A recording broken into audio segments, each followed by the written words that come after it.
Okay. So this is Torchlight 2. I'm going to talk about very, very basics of just starting the game, how it works, what things to watch for, how to set up your character in terms of strengths and weaknesses, that sort of thing. So I'm going to skip the setting up character part. It's pretty self-explanatory. I think there's 4 different characters you can pick from. I chose the engineer,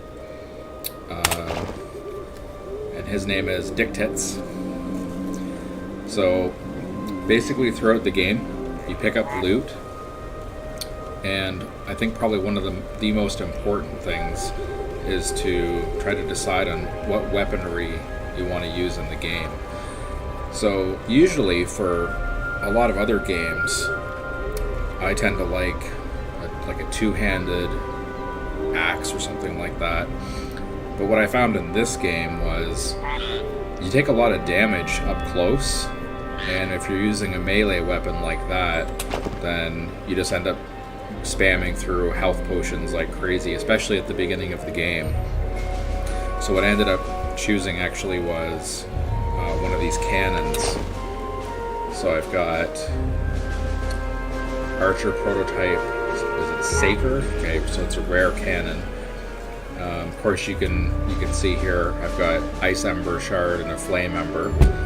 Those are actually here at the bottom, and you'll collect those through the game. So they're kind of like gems that you would just add to your weapon to make it stronger. Not all weapons are going to have slots in them for you to be able to do that, so that's something to consider when you're picking up your loot. So with this weapon, what I like about it, if I can find an enemy, I've finished the game already, so it's going to be pretty sparse to try to find somebody around here, but they're pretty much all dead. But anyway, I have my main weapon, which can fire just a normal shot, and it uses no mana. Now your mana is down here in the bottom right, so that gets used up if you want to use anything that has to do with magic or some kind of a special ability.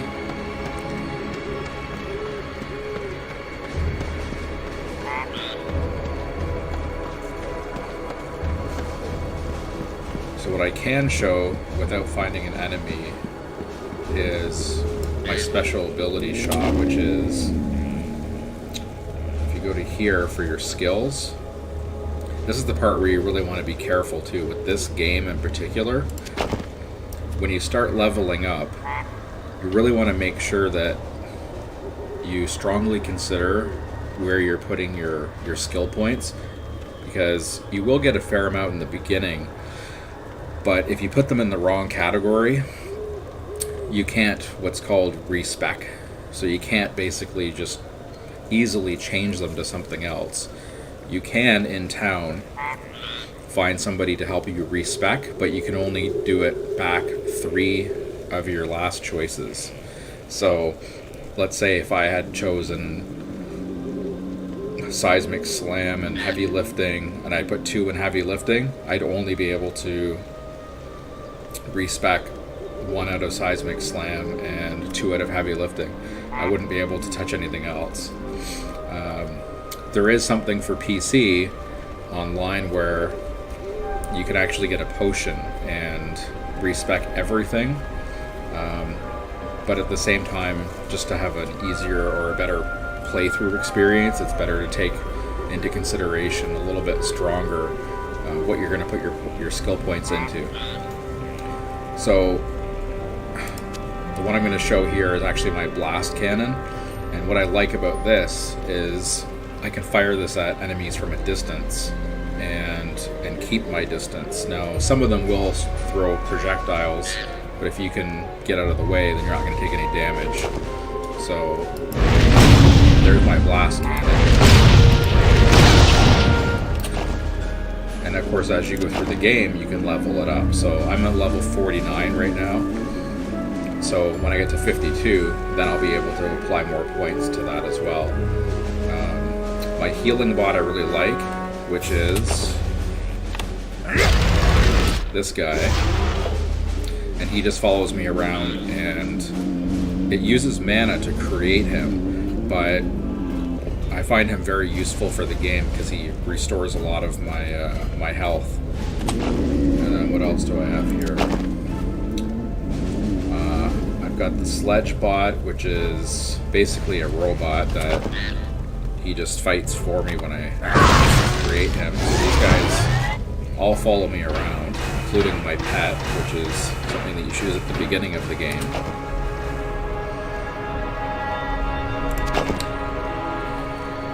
And then these ones I really like because some of these, like, I have to actually press a button to create the healing bot, but once I've done it once, it's done. He just follows me around until I switch a level, and then I have to recreate him. The same thing goes for the sledge bot unless he dies. But some of these, like the gun bot and the spider mines, again, you have to keep creating them.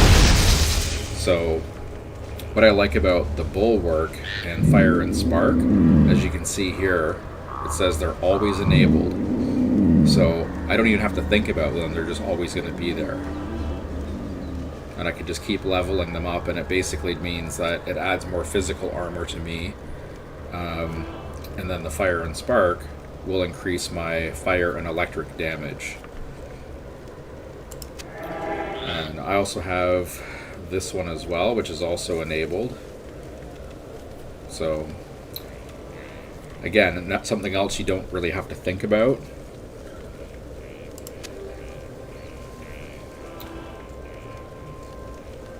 I initially had Flame Hammer. I had quite a few points in that because I was actually using an axe. But as you can see here in red, it says requires an axe, sword, hammer, staff, or polearm. So if you're not really using that, then it's a complete waste to have any skill points in that category.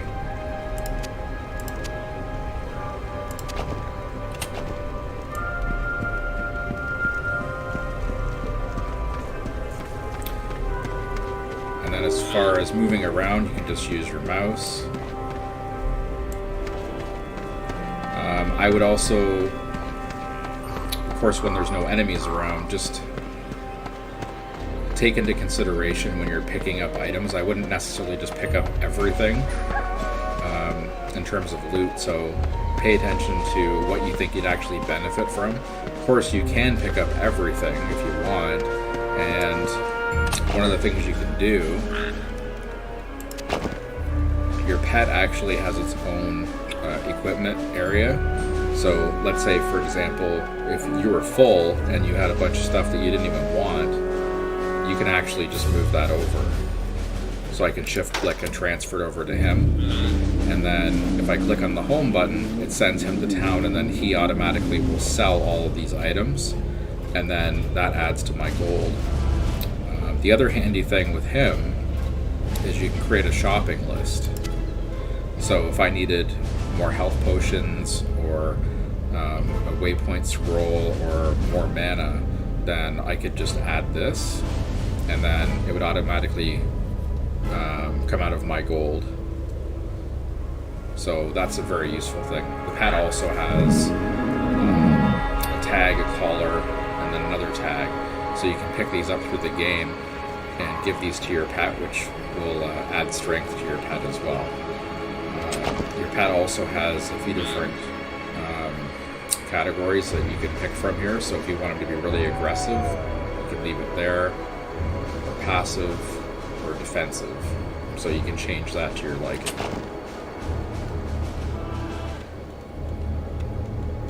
Seismic Slam. So that's what I was showing over here. So I have it at level 8 right now. It does use up mana. So what it looks like, basically what this is really good for is if I'm being swarmed by a whole bunch of enemies and they're all in close range, then I can do that, and it causes damage to as many of them as possible. Some of them it'll probably kill depending on what level they're at, and some of them it can just help cause damage. So it can give you a little bit of a a reprieve to be able to escape from some of the higher level enemies as well. Sometimes it can stun them.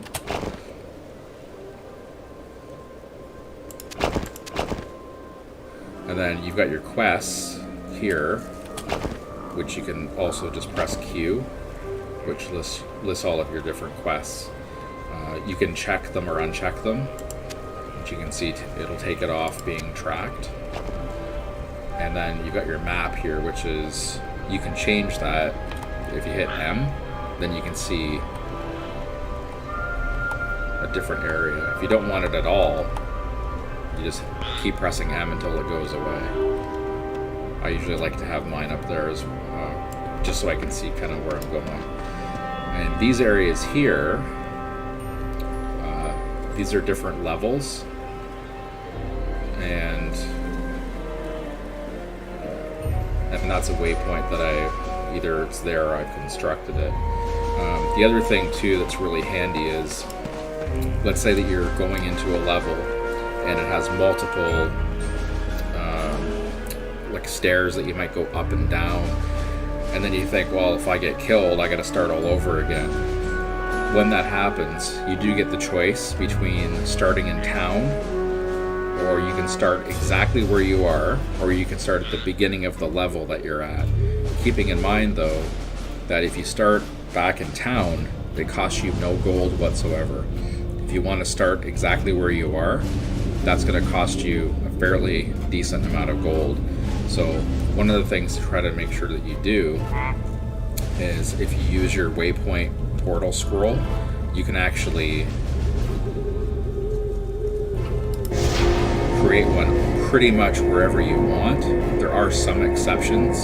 Sometimes if you're, on a level where there's going to be a big boss fight, the narrator will say, you can't do that here. So those are the exceptions, but for the most part, you can create them almost anywhere you want to. When you do that, it'll give you a bunch of choices depending on how many places you've been recently, and then you can just work right back to whichever location you choose.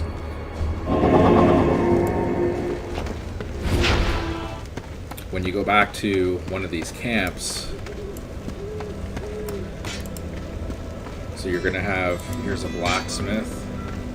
How may I help you? So you can actually purchase weapons. You can purchase different types of supplies. You can actually buy items back if you change your mind.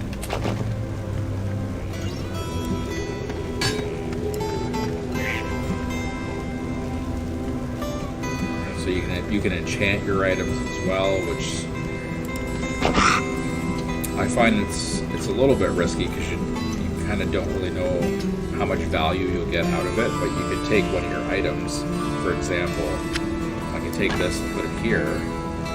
Well, there's no enchantments on it, but I can click here to enchant it. It's going to cost me 2,500 gold coins almost, and then it'll tell me what it actually does to enchant it after. So I did that once in the game. It was okay. I think if you have a lot of gold and you're just curious, it's okay to do it, but I wouldn't be doing it to a whole bunch of items frequently, because you sometimes, especially at the beginning of the game, because you might actually change your weapons. Hello there. And then, so here's a regular merchant, and this is where, like, if you were to send your pet back to town, or you could do this yourself, this is where you're going to buy things like your potions. And you could actually sell, like, anything that was in the pet inventory here. I could just click sell all, and it would sell anything that I had put in there. And then, of course, you're going to add to your gold count. And then you've got this merchant, which you can actually purchase more specialized items. So spells, like a necklace.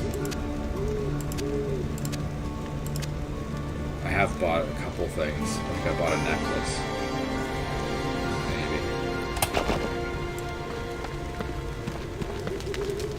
Maybe. But overall, I find it pretty easy to go from level to level, because you'll get quests, and then on the screen it'll actually show you, different areas that you can go to. And the story's pretty decent. It's not completely compelling or anything, but it's a decent story for an ARPG, I find. So getting into a level, you basically just click on it and then you're transferred over. You can tell if something's already been explored by looking at your map. So you can see my map in the top right.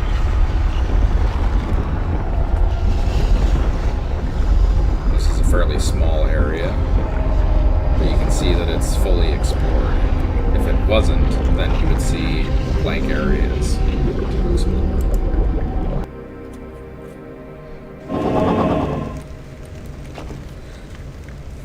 And then in terms of setting up your options at the bottom, really it's personal preference.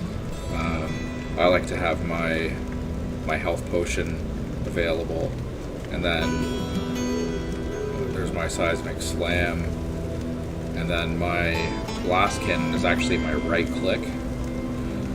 So when I'm playing, I just alternate between 1 and 3 for my potions, and then I know that 2 is my seismic slam. So there's my robot, sledge bot, my healing bot, and then I can right click here to create a waypoint. And then these are spells. So for example, there's my fireball, and then I can summon archers as well. So there's the archers. So they're not too powerful because they only last about 30 seconds, so my level for them is only level 3, so they're not useless, but they're not super powerful, so yeah, and then they just disappear, so. But that'll cover most of the basics here as well. When you do level up, besides getting skill points, you're also going to get stat points here. So it'll describe each one of these in detail in terms of what you can do with them and why you might want something to increase the level. And specific weapons will have requirements for what types of stat points you need. So for example, the Great Staff requires level 35 overall, and I'm at 49. Or it requires a focus of 64. So my focus right now is 70, so I could actually enable this weapon, equip it. These ones that have the red X, it means that I'm not ready to use them yet, like my levels aren't high enough. So sometimes I'll keep them and then wait until my level's high enough, and then I can start to use them. So it'll tell you in red why you're not able to use those specific items yet.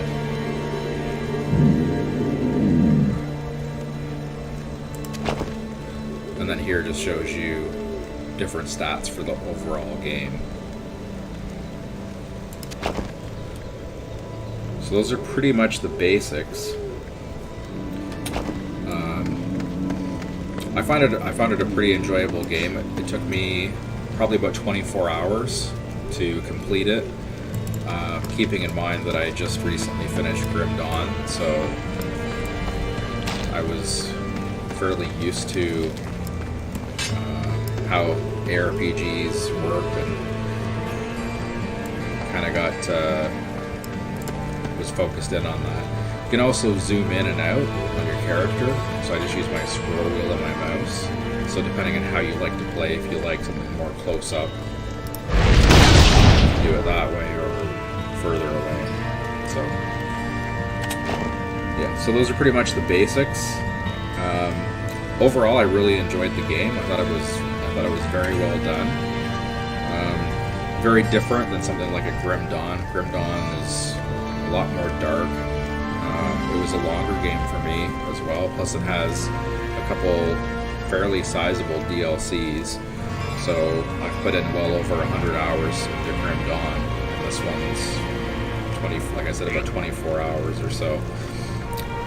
I would say this one did a little bit better job on the storytelling. Like, it would do cutscenes, and especially before boss fights and things like that, so it helped to tell the story a little bit better. So I'm not saying it's better than Grim Dawn, but that was one aspect that I enjoyed more.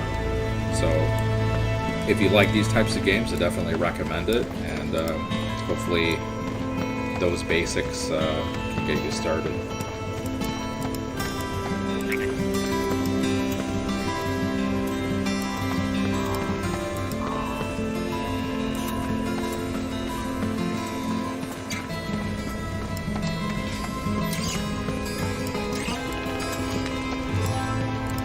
I'll have to explore a bit more and see if I can find anybody else or anything left in the game for me to do other than the robot parts. I'll have to figure that one out. But anyway, yeah, give it a shot and see if you like it. Hopefully those beginner tips help out.